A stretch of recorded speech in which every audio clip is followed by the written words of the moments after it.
Hello friends, स्वागत है आपका आपके अपने लीगल चैनल सोचना प्रहार में। मैं हूं एडवोकेट सनी शर्मा। दोस्तों, इस चैनल पर मैं आपको अलग अलग तरह की चीज़ें बताता हूं, कभी जजमेंट से रिलेटेड, कभी कुछ प्रैक्टिकल नॉलेज, कोर्ट का कोई प्रैक्टिकल एक्सपीरियंस या कभी कोई कानून।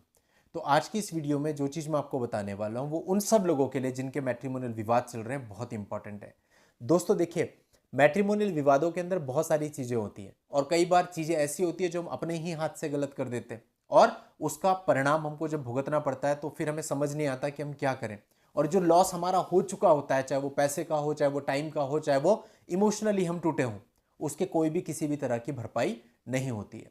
इसलिए दोस्तों हमें पहले से ही सोच समझ के चलना चाहिए। आज का जो वीडियो है एक कन्वर्सेशन के आधार पे मैं आपके लिए लेके आया हूँ। कल किसी से मेरी बात हुई थी, उनका जो केस था उसे सुनने के बाद मुझे लगा कि इस पर एक वीडियो आना चाहिए ताकि आप सब लोगों को इस बात की जानकारी मिले और जो काम उस मामले में हुआ, जो नुकसान उनको हुआ, वो आपको ना हो। इसलिए दोस्तों बहुत इंपॉर्टेंट वीडियो है, आखिरी तक वीडियो में बने रहिएगा। और चैनल को अभी तक भी सब्सक्राइब नहीं किया तो फटाफट सब्सक्राइब करके नोटिफिकेशन बेल पर क्लिक कर दें, क्योंकि जब आप सब्सक्राइब करते हो तो रियली हमको बहुत मोटिवेशन मिलता है कि लोग देखना चाहते हैं, समझना चाहते हैं, इन्फॉर्मेशन लेना चाहते हैं, तो हम भी डेली नए वीडियो लेकर के आते हैं। और यदि आपका सब्सक्रिप्शन नहीं मिलता, हम भी डिमोटिवेट हो जाते हैं। तो हमारे मोटिवेशन को बनाए रखना ये पूरी तरह से आपके हाथों में है। दोस्तों, इस मामले में ऐसा हुआ कि जो बंदा था उसने क्रियोलिटी और डिजर्शन के बेस पर एक डाइवोर्स की पिटीशन फाइल करी। अब देखिए, जनरली क्रियोलिटी के बेस पे तो सभी करते हैं। डिजर्शन हम लोग कहते हैं कि भाई अच्छा ग्राउंड होता है पति के लिए, अगर वो 2 साल से ज़्यादा समय से आपसे अलग रह रही है, आपको छोड़ के रह रही है, आपका परित्याग किया हुआ है, तो उसने दोनों को ग्राउंड बना करके केस फाइल कर दिया। अब क्या हुआ कि इस केस का जजमेंट आया। अब जब इस केस का जजमेंट आया तो कोर्ट ने क्रियोलिटी और डिजर्शन यानी परित्याग दोनों को ही मानने से मना कर दिया। और अपने जजमेंट में कोर्ट ने इस प्रकार से एक्सप्लेन करा कि जिसे आप क्रियोलिटी बता रहे हैं, क्रियोलिटी नहीं है, ये तो छोटी छोटी हस्बैंड वाइफ के बीच की बातें हैं, ये हाउस होल्ड चोर्स हैं, इनको आप क्रियोलिटी नहीं कह सकते। और इसी तरह से परित्याग के बारे में ये लिख दिया कि जिसे आप परित्याग बता रहे हो परित्याग नहीं है, वो तो गई मायके ओकेजनली, फिर आई, बीच में आपसे मिलती रही, परित्याग कैसे हो गया। यानी दोनों ही चीजों को मानने से इनकार कर दिया। अब लड़का बहुत परेशान, क्योंकि आपको पता है डाइवोर्स केस के चलने में 4 से 5 साल अधिकतर लग जाते हैं। जिन लोगों के चल रहे हैं उन्हें पता होगा।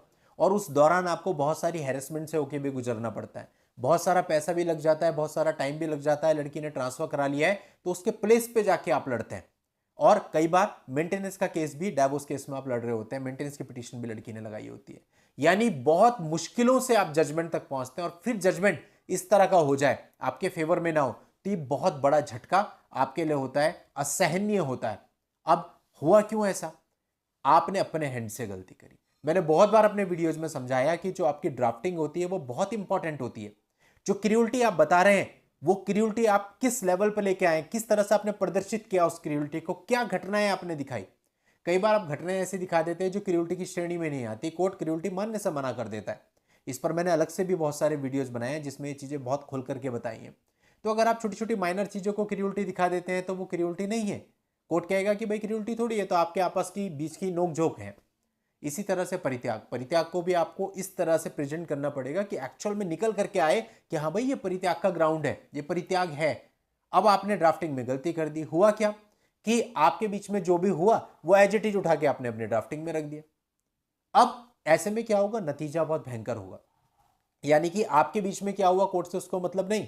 कोर्ट्स को मतलब है ऑन रिकॉर्ड क्या चीज आई है, आपने अपनी पिटीशन में क्या लिया है। तो पिटीशन में जो क्रियोलिटी है वो इस तरह से हार्श एंड शार्प तरीके से आपको दिखानी पड़ेगी कि हाँ भाई क्रियोलिटी है, निकल के आनी चाहिए क्रियोलिटी, कोर्ट को लगना चाहिए क्रियोलिटी है।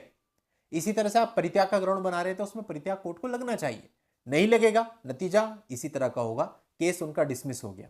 और उनकी जो मुझसे बात हो रही थी वो उसकी अपील पे हो रही थी।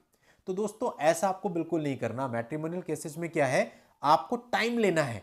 यानी आप, मैंने देखा डाइवोर्स में क्या होता है, अभी हाल ही में कुछ दिन पहले की भी बात है, एक बंदे ने मुझे डाइवोर्स की पिटीशन भेजी, बोला रिव्यू करो, मुझे कल ही डालनी है। हमने बोला भाई टाइम लगेगा, कह रहा टाइम नहीं है मेरे पास, कल ही डालनी है। और पिछले 2 साल से केस फाइल नहीं किया, अब 2 दिन में इतनी आफत आ गई कि अभी डालनी है। तो आप ये समझ लो कि इस तरह की जो जल्दबाजी लोग दिखाते हैं उनके साथ अधिकतर ऐसा होता है। क्योंकि जब आप जल्दबाजी दिखाओगे तो क्वालिटी कहां से आएगी भाई। जब आपने 2-2.5 साल तक कुछ नहीं डाला तो एक हफ्ता आप और रुक जाओगे तो क्या हो जाएगा।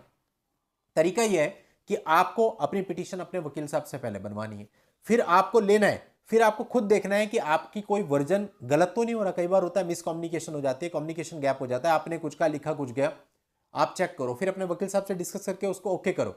जब आप सेटिस्फाई हो जाओगे, आपका पूरा वर्जन आ गया, आपके वकील साहब सेटिस्फाई हो जाएंगे कि लीगल जिस तरीके से वो प्रेजेंट करना चाहते थे वो कंप्लीट उसमें वैसे है, उसके बाद आप उसको प्रेजेंट करो। ऐसे जल्दबाजी आपको नहीं करनी।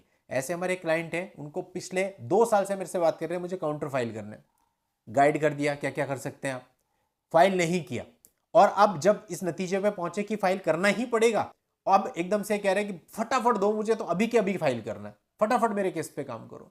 तो देखो, फटाफट में क्वालिटी कभी नहीं आएगी। क्वालिटी चाहिए, टाइम लगेगा, और टाइम देकर के अगर आप काम करेंगे तो ज्यादा अच्छा है। अदरवाइज जल्दबाजी में लास्ट में जजमेंट के टाइम पे यही कॉन्सिक्वेंस होते हैं जो मैंने आपको इस मामले के बताए। अब यह आपके ऊपर निर्भर है, आपको जल्दबाजी करनी है या फिर तसल्ली से काम करके क्वालिटी के साथ अपनी पिटीशंस कोर्ट में लेकर के आनी है। तो दोस्तों समझिए बात को, जल्दबाजी से आपको कुछ भी नहीं मिलने वाला है। 1-2 दिन बचा करके आप कुछ नहीं करेंगे, कोर्ट में आप देखोगे 2-2 महीने बाद की डेट कई बार लग जाती है, तो फिर ऐसे में क्या फायदा हुआ।